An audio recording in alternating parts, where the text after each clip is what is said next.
health, transport, smart cities, everywhere AI is being used.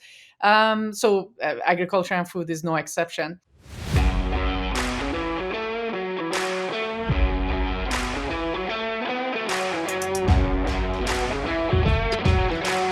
So welcome everybody to today's episode of the Swine Canada podcast. I'm Dan Columbus and I will be your host for today's episode. And with me today I have Dr. Rozita Dara, who is an associate professor at the School of Computer Science at the University of Guelph. So thank you for joining us today, Dara. Rozita, sorry. That's okay. Thank you for having me. Yeah, I was just talking about how they'll fix things up, so maybe they'll fix that for me. So just because some of our listeners might not be aware of who you are and what you do, I think it could good opportunity for you to kind of introduce yourself and let us know about your journey so far and what you've been doing. Okay. Thank you for having me. My name is Rozita Dara. I'm a faculty at the School of Computer Science, University of Guelph. So I'm a computer scientist. My background, kind of academic background, is artificial intelligence from University of Waterloo. But my journey has been, I have been in a few different organizations. I worked at BlackBerry. At that time, it was Research in Motion for a few years. First in a software quality department, then mobile health department, working on kind of there was a department purely research. We worked on data platforms for mobile health. Then from there I went to Information Privacy Commissioner's office, worked for government for a little while, Ontario Commissioner office in Ontario. And then from there I was always looking for academia. I came to Guelph. And my intention originally wasn't to work on agriculture and food, but because being at University of Guelph, I couldn't resist, kind of to explore that sector. And then, I realized the opportunities are enormous. So I became interested gradually in the sector, and then how artificial intelligence, data platform, digital infrastructure can be used in this field, in the sector. Yeah, it's interesting that you say, you didn't have the intention of going in agriculture, but I think most of our listeners are going to be very well aware of like AI, and we've been talking about big data to begin with for a long time with agriculture, and how this is going to transform and how we bring that in. So I guess that's a good segue into today's topic, specifically talking about AI and the applications of it in agri-food. So maybe just, introduce that topic, what that means to you, and then we'll get into some of the other aspects of it. Sure, absolutely. So we have launched an initiative called AI for Food, or Artificial Intelligence for Food. This is an international initiative with several international partners, institutions, research institutions, and also standardization bodies and other organizations. So, as you indicated, so almost similar to all the sectors, the use of AI in all aspect of food and agriculture is increasing, and it's similar to other sectors. It's health, transport, smart cities, everywhere AI is being used. So agriculture and food is no exception. So we started this initiative with the goal of, so I know there used to be big data was quite hot in agriculture, then blockchain, then now it's AI, but to look at it kind of objectively, they are almost the same technologies. We talk about digitization or digitalization in agriculture, how to do the transformation from kind of manual data collection or paper data collection into digital. And if you have the data in digital format, how to use it effectively for decision making or improving processes. So basically, when we talk about AI, it's just, again, talking about digital infrastructure. As a core foundation of AI is data. So data quality, big data, small data, issues around cybersecurity, privacy. So all of them still are quite relevant in the context of AI for food, and also the use of AI in a kind of efficient way, an effective way, as well as ethical way. So all of those issues, again, exist around ethical innovation and ethical technologies, and who would be impacted and how, and so all of those. So that's so we started exploring basically what can we do with data-driven technologies, how we can use it effectively, how we can address challenges.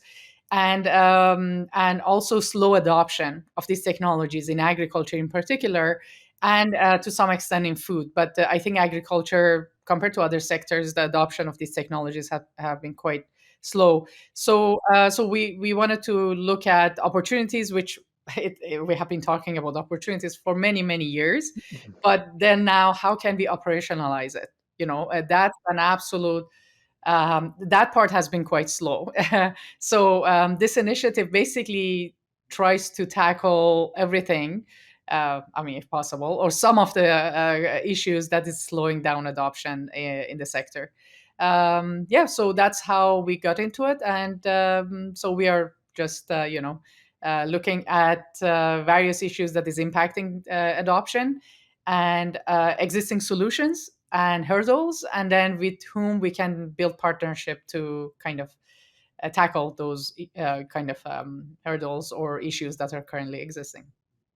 Yeah, so I think when a lot of times when I talk to especially like the large integrators and stuff like that, they'll say, we have all this data, we have no idea what to do with it or how to use it or whatever. So, when you're talking about challenges, I think that's one of them, right? So I guess maybe, what do you see as maybe like what are some of the things that are impeding the uptake of this, and where are maybe some key areas that we could implement if we know how? Sure, absolutely. So yeah, as you indicate, and I think your audience are experts, most likely know AI could be used in for many different purposes. Improving production, for food safety, food transparency, precision agriculture. So the many different aspects. So that means that in all of these different sectors and fields, data is being collected. And it used to be collected as well in many of these sectors. It was being used somehow for decision making, but it's just that maybe the volume is larger, or we are hoping it will become larger, or with the sensor technologies, IoT, we may be able to collect more consistent and also larger amount of data. So all these changes are happening in different sectors in the agriculture. I think it was in 2014 they estimated only 1% by IBM, or one of the, I can't remember the company, that did the kind of they did the investigation. 1% of the data was being used at that time. Their prediction was by 2020, only 13% of data will be used in all sectors. And I'm not sure if I should say this, but I think in agriculture could be even lower, in terms of the data that is being generated and how it's being used for decision making or improving operations. Part of it, obviously, there are many factors contributing to this. Um, um, One of them is so a number of factors. One of them is quality of data. It's absolutely so the data that is being generated, whether it has the quality, whether it can answer the questions we have, whether we have collected the data objectively for the questions or the goals we have. So it's just if we look at the data lifecycle to become to talk a little bit more technically, technically, I mean, it's just when you want to use AI for an application, you generally think about what uh, questions you want to answer. What's the goal of for collecting that data? Whether the data has the quality, whether you can integrate it with other sources to kind of build a much more comprehensive view of the situation. So there are many factors that contribute to collection of high quality data. And even if in agriculture we are collecting data, that doesn't mean we are collecting high quality data, or we are not collecting for the purpose that we have under investigation, or we want to use for. And also, really, maybe we don't have an understanding how the data could be used, because it's quite uh, in some sectors it's quite a new technology, and what kind of questions could be answered with data, that's also it's unknown to us. So it's a multiple factors that are contributing to this. And for this initiative, we thought if we bring kind of a diverse group of experts on board, uh, from different part of the sector, and then have a discussion with them around data. For example, you mentioned data as a hurdle, to understand what their issues are, what their needs are. Maybe that can at least allow us to have the conversation around data collection and usage. Another issue that is a hurdle, and we want so basically. Just to go back, so in terms of collecting high quality data and the data that is useful for the sector, what we want to do to bring the different to bring stakeholders on board, hear what they have to see about their needs and challenges, and try to see if we can contribute in any way in collaboration with other organizations to address those issues. Another very important issue about data is the governance, which is to me, because to me technology is always an easy part that we can address. We get the requirements, we build the technology to address it. But with the governance is the issue around privacy and security and confidentiality. The issue around cybersecurity. I was reading somewhere that even some farmers are concerned about cybersecurity, and they don't feel the need of bringing a technology that could be attacked. So that's another concern. The issue of ownership and data sharing is also slowing down. The issue whether their data is being used, or who is having access to their data, or it's being used in a sorry, I'm recovering from few cold right now, so let me so few issues that I had in the past few weeks. So that's another cybersecurity, data ownership. So it's an ethical use, development and use of data. So all of these, again, even if you have the highest quality data, if you have a very clear perspective on how, or idea on how you want to use data, even those are slowing down adoption. So it seems to be just the data itself, not the AI technology, just addressing challenges around data. It requires a lot of collaboration, new business models, new ways of sharing data to build trust, because trust, it seems to be, especially in agriculture, a major challenge. Mhm. So there are many factors that we need to consider and work on, just the putting aside data quality and how we are collecting it and for what purpose we are using it, to be able to get access to the right information and integrate it and be able to use it. So I know it's a very ambitious goal, but I feel if we start with kind of pilot small projects and understand what the right processes are, what the right standard way of working together, or data collection and usage is, the issues around legal aspect, how do we address it with our stakeholders and actors and collaborators. I think putting all of those together, slowly trying to address maybe in one sector for one application and expand it to other sectors and applications, that would be, to me, you cannot boil the ocean. That would be a best approach. And that's what we are hoping to achieve with our collaborators on this initiative.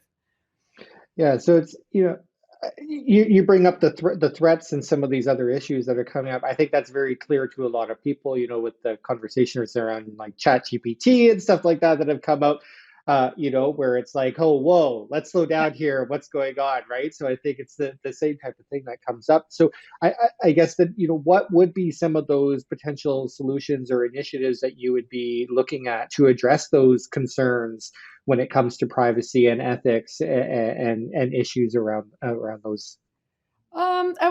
Privacy and ethical aspect. You mentioned ChatGPT. That's a complex technology on its own. I mean, everybody's scratching their head around how they should tackle ChatGPT, and I think maybe not so much now, but in the future, what could be changed with that technology? How even the challenge of privacy with large language models is unknown. I mean, we talk about regular privacy issues, but still, what large language models can bring, how it can threat privacy, we don't know, because they can infer very rich information based on historical data that we never thought. We say, oh, yeah, anonymized data, I never fit in personal data, but it can, because it has seen something that it can infer personal information from the data that it has seen. But anyway, but privacy and ethical, the way we can address it, I think, first of all, regulation has an important role to hold organization accountable for how they are using this technology. Accountability is very important, and based on our research, we have realized that accountability in agriculture, because it's not regulated as much, and we rely on data agreements and terms of use agreements. Accountability is not something that anybody pays attention to or is important, or they even touch on in the agreements to say, okay, we are responsible if this happens, or so but we have to find a way to make accountable the organizations that are misusing information, or the data is being used in a way that kind of privacy of an individual, even farmers, even although farm data is not considered yet personal data in Canada, even location data, but maybe in the future it will change. But a bit of accountability, or a lot, a lot more, depending how sensitive information is important. In the case of cybersecurity, if there's an attack, again, who would be accountable? Because that is threat to entire nation. If that happens, food supply chain could be interrupted.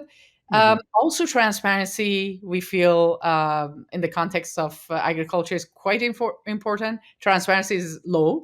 I know many privacy regulations are putting emphasis on transparency for human data, for kind of a personal data, your data, my data.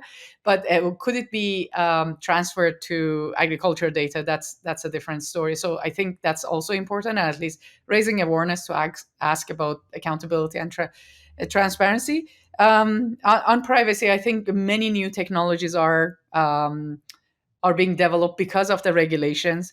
Although agriculture is not regulated, I think it's quite safe to just use those technologies and make sure that the data is being used or collected in a kind of a ethical way or in a privacy preserving way. Um, but also, I think, again, using concepts such as privacy by design, I think privacy and ethics, we need to look at it. Although it could be a bit costly for the organization, we must look at it as a as a requirement that needs to be embedded into the system. So it requires a lot of training, best practices, standards that needs to be around. And again, with regulation or through legal agreements, we can ensure that these organizations are proactively considering privacy and ethics requirements. So privacy by design, ethics by design. These are, although there are a bunch of principles, but it's very important. If you have to consider that it needs to be embedded into the requirements of the system. But the problem is that what we want to tackle, we talk about, oh, this is a requirement, you have to embed it into your system. Then we look at the ecosystem, there is no standards. There is still confusion on definition of privacy, how it could be protected.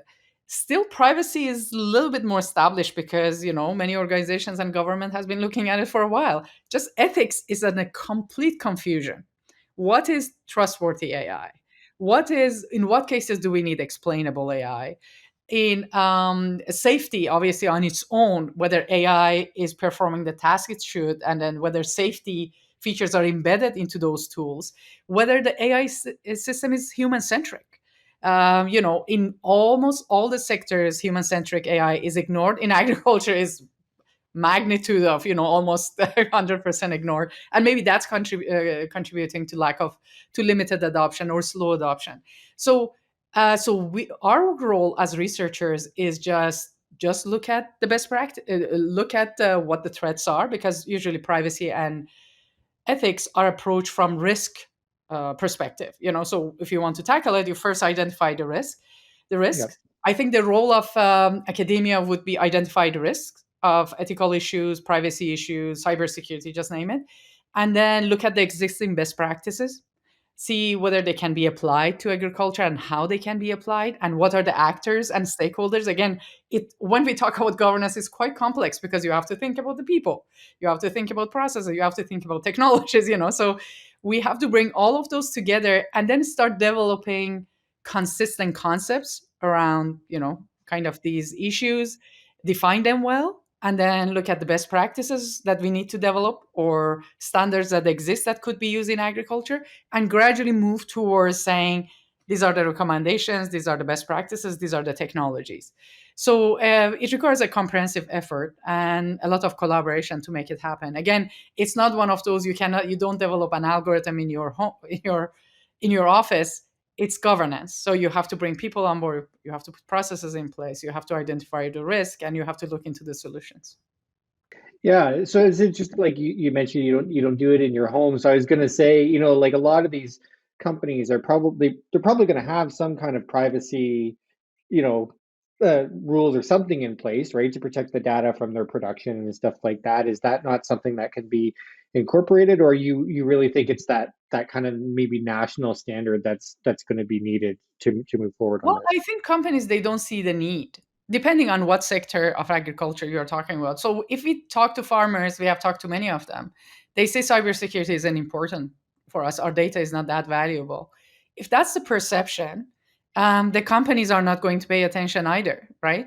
Or usually when we talk to farmers, they talk about privacy. It's absolutely important for them. Ethical use of data is important for them, but when you talk to them and say, okay, they don't really mean privacy because privacy is about personal data, and then, Hmm. if, but maybe they are worried about kind of economic aspect of it. It's their asset. Who gets access to it? Does government has access to it?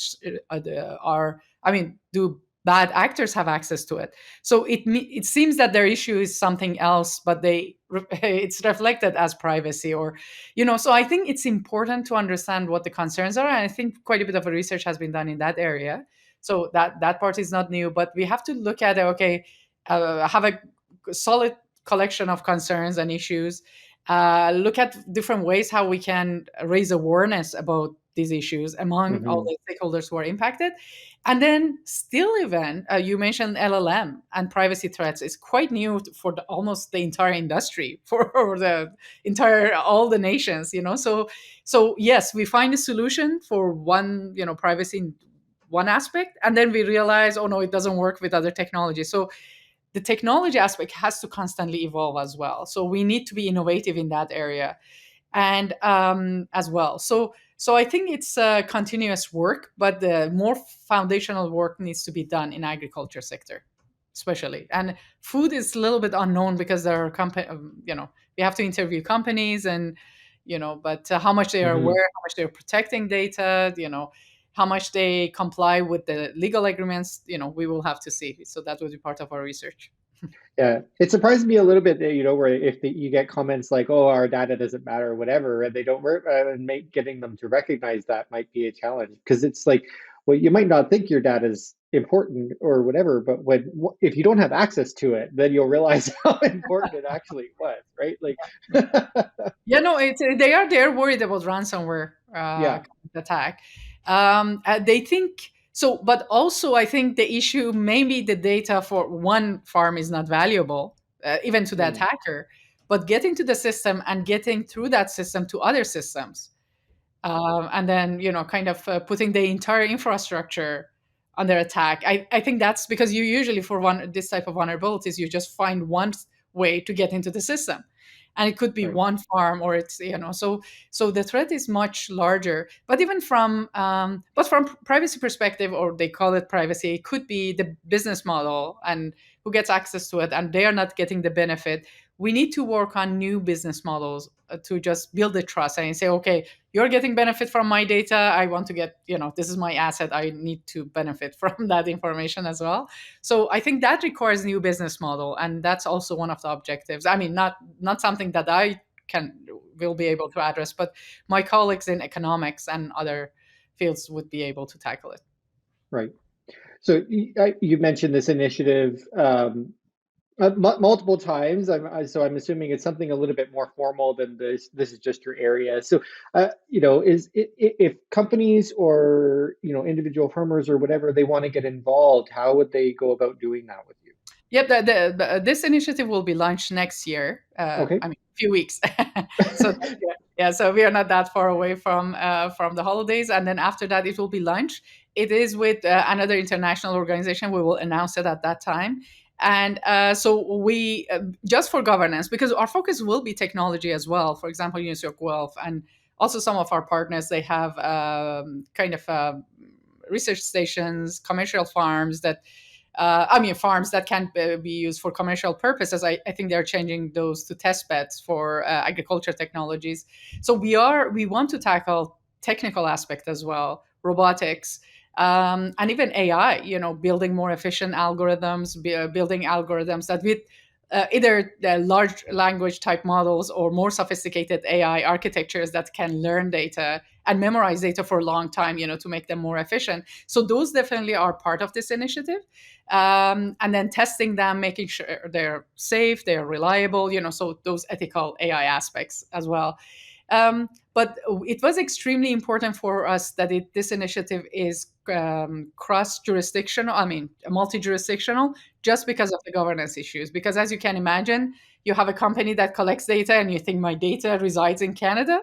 The backup may be somewhere else in the world. So what kind of regulations apply to that? And, so it's important for us to look at these aspects that are kind of multi-jurisdictional and kind of and then be able to have that discussion in terms of data sharing, data transfer, technology, cybersecurity. Could we have a collective approach towards cybersecurity? I mean, could we use the same standards because that would help with protecting cybersecurity? What kind of regulations can help? So those kind of conversations is absolutely critical. So yeah, so with this initiative, we will announce it and the website would be ready. And it would be like a hub. So we welcome everybody who wants to work with us and bring problems, and for us to bring experts to tackle that issue, the issues that they have.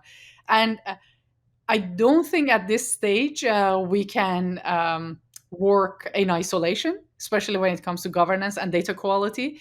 We need to work in collaboration, to make adoption slightly easier and more attractive for different sectors, and tackle some of the issues that we just talked about. Yeah, exactly. We all need to do something in this, right? So hopefully, if anybody's interested, they can look out for that launch and get involved when it becomes available next year. Which, yeah, I didn't even, when you said next year, I'm like, oh, but no, I didn't even realize. Yeah, that's 3 weeks from That's now. right. So, okay, well, so before we get to our final three questions, I'll just say, if you have a take-home message that you want the listeners to get from today's episode, like a too long didn't read type message, uh, what would that be? Yeah, so again, from the initiative perspective, so I'm not sure if that was the type of answer you were looking for, but so my information is there. If anybody is interested, we look forward to hearing from all sectors within the agriculture and food, and all companies that are interested in data and have issues with governance. So we look forward to hearing from everybody.